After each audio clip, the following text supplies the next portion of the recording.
team. So to kick things off on a shining note, it brings me great pleasure to welcome our first speaker. He is the director of UCSD Moore's Cancer Center. Please welcome Dr. Scott Lippman.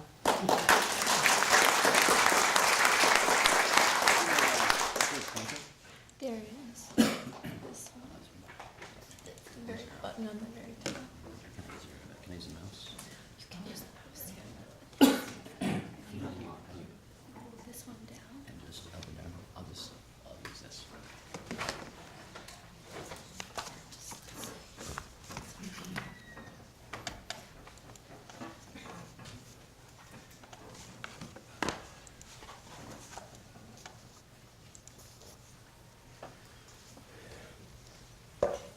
Okay, thank you, Ida. I don't know who mentioned, maybe it was David, about this program being co-organized, or maybe Ida, by Ida and I can leave it to you to see who really organized this thing. My role is to stay out of the way and let her do her thing, and it's just amazing to see, as David mentioned, how great this conference is. And I'm also told that in your badge, which I don't have, but in your badge there's a really neat small program that has the speakers and the times. We're a little behind now. But so I was asked to update you on translational programs at the Cancer Center, and this is a really hard job because there are a lot of really exciting ones. So I'm focusing on some new programs and using some poetic license here. So in this slide, just to illustrate kind of our approach here of how the Cancer Center catalyzes translational research by retreats and symposia like this one at the top, working groups, pilot funding, and co-localization, as I'll come to, and on the right are some examples of recent collaborations.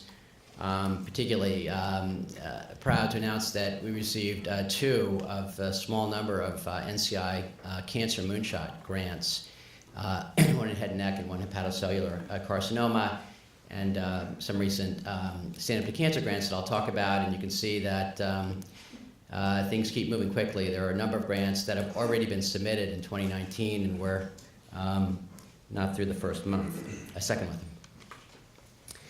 So I want to illustrate what we call our catchment area, or better yet, what NCI defines as our catchment area. This is the area that we serve. It's in San Diego County, which a lot of you know is a very large population, 4th or 5th in the country.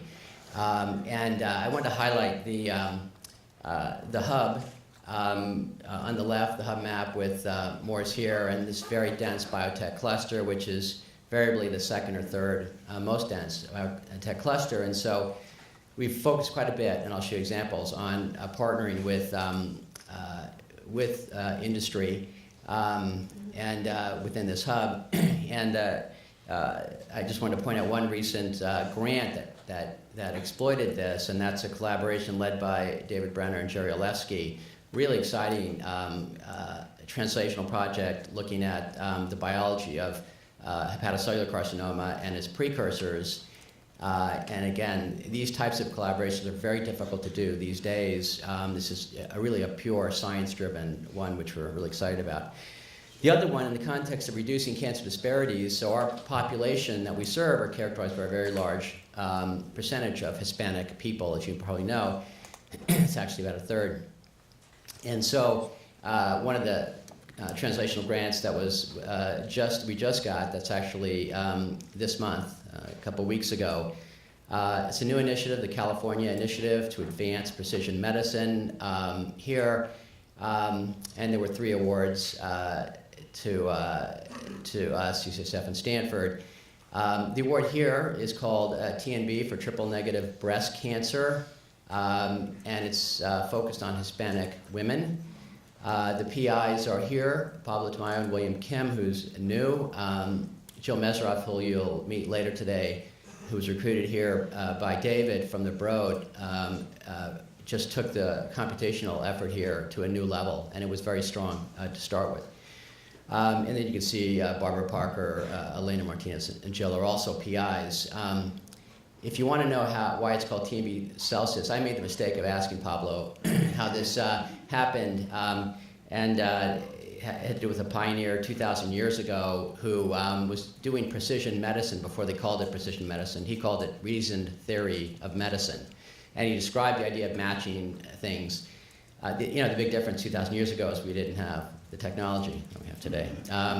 But Pablo has read, it's all on the web, there's a multi-volume book and it's classic the way Pablo digs into this. So in any case, this is, the platform is very computational with machine learning platforms, and it builds on two other recent translational grants here in again, computational setting.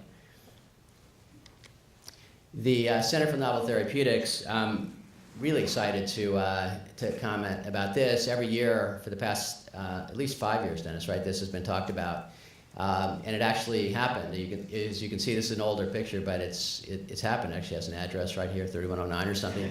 I noticed when I drove in. So this is going to open soon, this illustrates the idea of co-localization. We do this at the stem cell building that Kat can talk about as well. Getting people together. In this case, it's exciting because it's the first academic incubator in San Diego, and it's to enhance academia partnerships and accelerate translation and commercialization of biomedical research. This was the brainchild of Dennis Carson when he was director, and it finally is done. So it's really exciting to see this come together. And Dennis and Tom Kipps will be anchor tenants.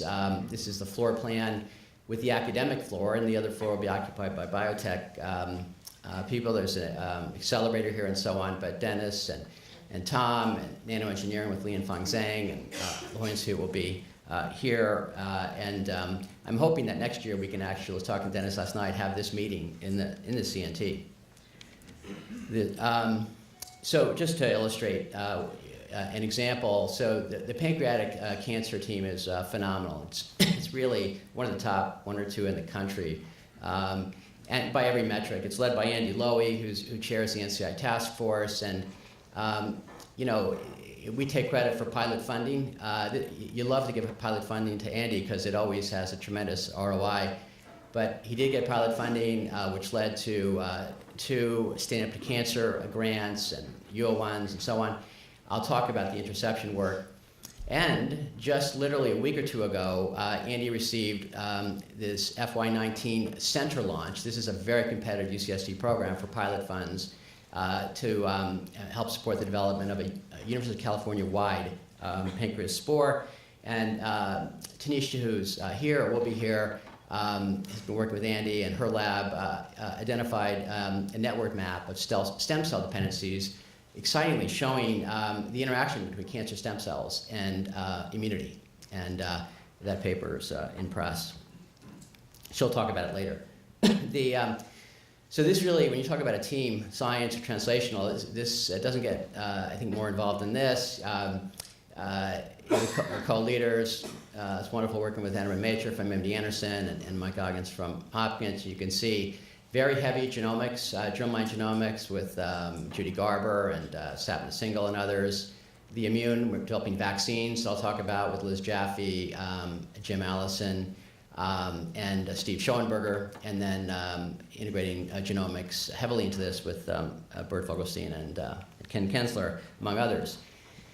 This is exciting. It was just launched at the Stand Up Cancer Summit last month. It's called Generate. That's the first aim of this, and it's the first, U.S.-wide medical genetics testing available. So someone in Tupelo, Mississippi, with no genetics counselors can sign up for this, get free germline testing, and then remote counseling.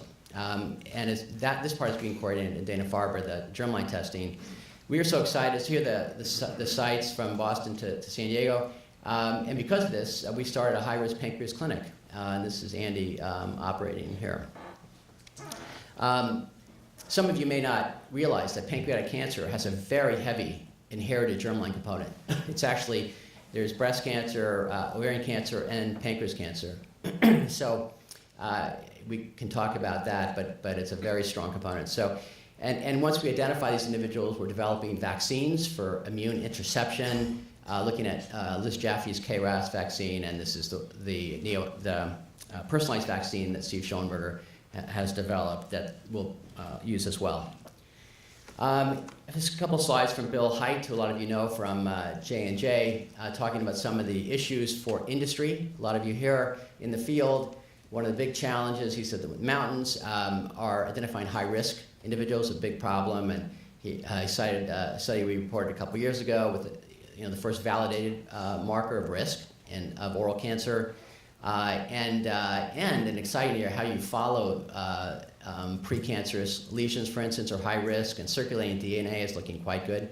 This is from a pancreatic cyst showing that we may be able to follow response to therapy or prevention with ctDNA. The other thing that, we identified loss of heterozygosity profiles as a genetic driver in the setting, the first one identified, but you can't target a loss of a gene easily. And so we've gone into immune profiling of these, and I'll just show you some really quick data. We actually looked at these premalignant lesions and using the Rebus and Janice Taub classifications of cancer based on PD-L1 expression and infiltrating CD8 cells. And we get these 4 groups that people, that they've talked about in premalignancy that hadn't been shown before. And we're particularly excited about this group, the adaptive immune resistant group, where PD-L1 is positive, and these are precancerous lesions that are high risk, and CD8 is infiltrating the epithelium. This is the group we think would benefit from PD-L1 monotherapy, and that study will be activated soon. And then just shows the opposite pattern, and what it means in premalignancy is different than in cancer in many cases. This is a slide I borrowed from Bill Haidt, who's very visionary and thinks we'll come to a point where we can develop a bronchoscopy like a colonoscopy. He's calling that pulmonoscopy. And with all this sort of imaging, we can identify these very tiny precancerous lesions and remove them, immunize them, things of this sort. And he's acting on this. J&J has a major effort in this called Disease Interception Accelerator.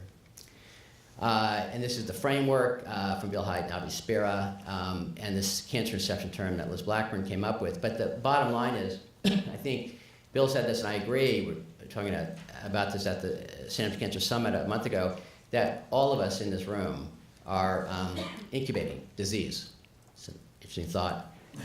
But it's true. But the problem is we have little clue what's going on. And a couple of great examples. Hematologically, this clonal hematopoiesis, which is thought to be a rare age-related disease, greater than 10% and over 70 years old, these are back-to-back papers from Boston. Also, and people who have this is based on genetic drivers, somatic alterations, are also at risk both for leukemia and cardiovascular disease. And this is sort of scary. There's a chip, clonal hematopoiesis group that Rafael Behar has termed microchip. So that's, if you use it, you got to recognize him on this. But the point is, there's a scary paper that came out 2 years ago, a couple years ago, that 95% of healthy 50-year-old nurses have chip when you use ultrasensitive techniques. So, and the same thing is starting to come out. The past few years have been one after another. I'm sure you're familiar with the eyelid study, finding genomic drivers in healthy eyelid skin, BRAF mutations, and benign nevi. We're all carrying these things, and so the question is, what are we going to do about it, and how do we identify which ones to intervene? And just in the last slide or two, I wanted to point, Hannah Carter, and she's here, is a phenomenal cancer computational biologist, came from Bert Vogelstein's group to work in Triadiker's lab, and now she's an independent investigator. She's looked at these very extensive computational programs that I don't know how they work actually, but my contribution is to call this the minority report, because what it really tells you, you start to get at looking at germline, and you can do this at birth, and predict what diseases people could get, and where it's going to be, what is the signaling pathway alteration that causes that, all this stuff. And and this is the first study that got a lot of attention doing that to identify where and how tumors develop beforehand. And as this grows, you can see that this could really transform our approach. So just in the last couple of cartoons, again, this is Bill Height's slide, but modern cars are different, obviously, than the old cars. So everything is hooked up by all these sensors and things, and you have like an engine check or something that anytime any signaling pathway in the car is altered, goes out of spec, the light comes on. And the question is, when are we going to get to that in humans? We're doing this with blood pressure, diabetes, and so on. Can we implant a sensor in your brain or somewhere else that would actually detect when circulating DNA, some driver mutation develops, and then the minute that we go out of spec, a light would come on, or it would zap you or something. So this is amazing. And so, again, this is Bill's slide, that today or someday soon, we're going to get to this point. And this is my contribution to this talk, that we know this is going to happen by 2049, right? Because in the Blade Runner, they could do this, and I think it'll probably be before that. But anyway, very exciting translational program, changes the way we think, and I do think it may come a point that shortly after birth, we'll draw blood and be able to identify risks of Alzheimer's, different diseases, when and how, and that'll prepare us to interrupt the cancer, the process earlier. So I'll stop here.